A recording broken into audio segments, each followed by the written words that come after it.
if you're a content creator that's looking for a machine that can do it all, from the paperwork to editing your photos to also editing all of your videos for Instagram or some of your YouTube shorts, I have here a kit that makes one of the best portable work machines, and that is the iPad Pro coupled with a Magic Keyboard and an Apple Pencil, which I think are two of the most essential accessories that I think that you should get for your iPad if you're thinking of going with this system over a MacBook. Now, this could be a great companion to your MacBook, but if you're debating between getting a MacBook and an iPad as your main machine to do everything, I think that this iPad would be great if you're only a content creator for doing small things like on Instagram or just editing photos like a photographer. But if you're looking for something that can do a lot more, kind of like editing YouTube videos, I recommend that you go with a MacBook or a MacBook Pro instead, just because if you build this bundle right here, it'll come out to about the same price as just getting a MacBook, and the MacBook can do it all with macOS compared to an iPad that's going to be a little bit light on all of those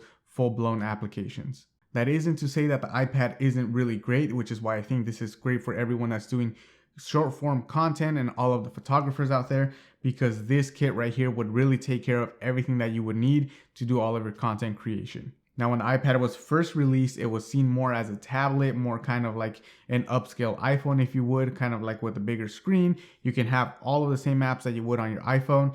And now that really hasn't changed. And that's talking about the iPad itself.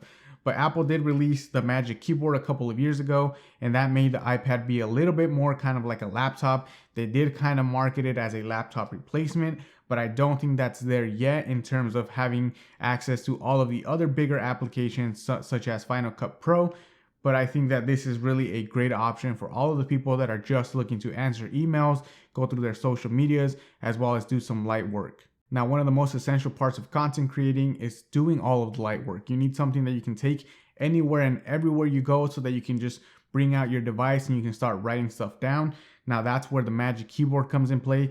This one has a Nerd Graphic skin, which you guys can get. I'll leave a link down in the comments. It's actually one of my own designs that I have. But this is really great coupled with the iPad because it goes ahead and gives you that access to having a physical keyboard that you can type on. It turns it a little bit more laptop-like so that you can take it to a coffee shop, and it keeps that small footprint of the iPad compared to a MacBook Pro, especially now the new ones are 14 inches, which might be a little bit large if deciding on where you go.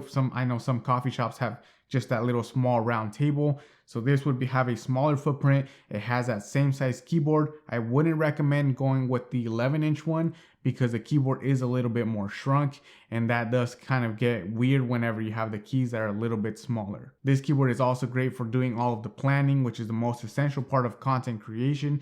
You want to plan out your weeks. You can use Notion on the iPad itself. You can open up Google Sheets, Google Docs. Those all have apps that work great on the iPad itself, and that's great for all of the planning.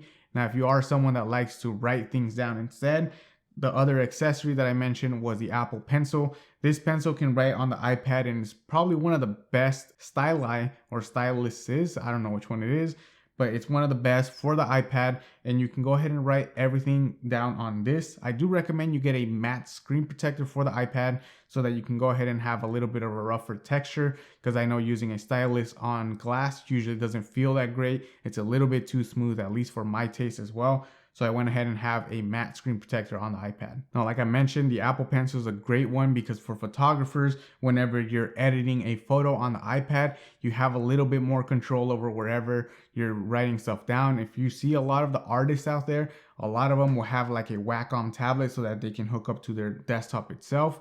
So having that kind of on the Apple Pencil, you kind of get that same feeling of using a Wacom tablet. And with all of the apps for artists and also photographers, you can go ahead and use it, kind of get more into the details of your photo, and you can go ahead and edit with more precision. I know I like using this a lot. I edit all of my thumbnails and I edit all of my Instagram photos on an iPad just because I also get that amazing resolution so that you can go ahead and use this iPad and you still get great resolution. You also see it on the same screen as you would, or I guess as all of the people that follow you would, because statistically speaking, a lot more people own iPhones. So if someone's seeing your content out there, they'll most likely be on an iPhone. Now, if you do edit a lot of photos, a lot of those editing apps are available now on iPad as iPad apps. Lightroom is one specific one that I can think of that a lot of people use. There's an iPad app now, so you get that full screen, you get that full control. And then if you're also using the Affinity Suite, both of those are also on the iPad. Now the Affinity Suite is great because it's a single time purchase and they are cheaper on the iPad, the applications, than you would get on a desktop app. Now on to the bad of going with this kit instead of a MacBook. Even though the iPad can mimic a lot of those full-blown desktop apps, this cannot replace a desktop app. A lot of those apps are made with more power. They can do a lot more on them. This iPad is kind of more for portability. You can go ahead and edit on the go. It's a little bit lighter, especially if you go with something like a 16-inch MacBook Pro, or if you decide to go with a desktop computer instead. Now, Apple is attempting to make this more macOS-like, especially with the new iPadOS that's coming out later this year. But unfortunately, still to this day, this is a little bit more kind of like iOS Plus rather than macOS Lite, because this is just another iPhone that's kind of blown up. Adding the keyboard and adding the stylus made it a little bit more accessible, more kind of like a touchscreen laptop. But at the same time, this is still running iPadOS. Now, another downside of that is that with iPadOS, you don't get access to all the full-blown apps, kind of like I mentioned. You won't get access to Final Cut Pro, which is a great solution. You won't get access to Blackmagic, which is another video editing app that's free, that's for desktop. You won't get access to Adobe Premiere. You don't get access to a lot of those full-blown apps that you can use to edit. Now, there are a lot of apps made for iPad that are kind of like the light version. You have LumaFusion, which is a full-blown app for video editing if you want to edit longer form video. But unfortunately, a lot of that still is a little bit tedious. It's a little bit more difficult. And then whenever you hook it up to a larger monitor, you don't have a lot of same access. But if you are thinking of doing long form content, I do recommend instead that you go with a MacBook because you have access to a lot more applications. You have a lot more horsepower inside of a MacBook, and you have a lot better speakers as well if you're editing videos. That isn't to say this iPad isn't great. You can edit a lot of short form content on this, kind of like I mentioned with the whole analogy of this is just a larger iPhone. If you're used to editing all of your content on your iPhone, from Lightroom to InShot to whatever you use to edit your videos and photos, this is going to be a great companion because it's going to give you that larger screen. You can see a lot more of the details, edit the photos better. And like I mentioned before, saying it within the Apple ecosystem is great because then you can edit on here and then airdrop it over to any of your other devices, or whenever you see it on here, you will also see the same exact thing when you move it onto your iPhone in terms of color. Now, speaking of color, you will want to turn off True Tone on your iPad if you're editing a lot of videos and photos, because True Tone will change based on the ambience, I think it's ambiance, based on the ambiance that you're in. So you don't want it to do that because then the colors can shift. You can have different types of colors. Sometimes it'll go yellowish hue, sometimes it'll go cooler hue.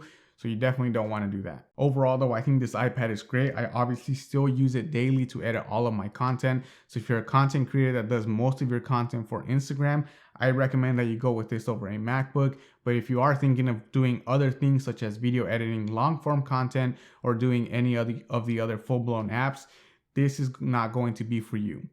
Let me know down in the comments, which one are you thinking of picking up? Are you going to end up going with a MacBook, or is this the solution for you? Thank you for watching, and I will catch you guys on the next one.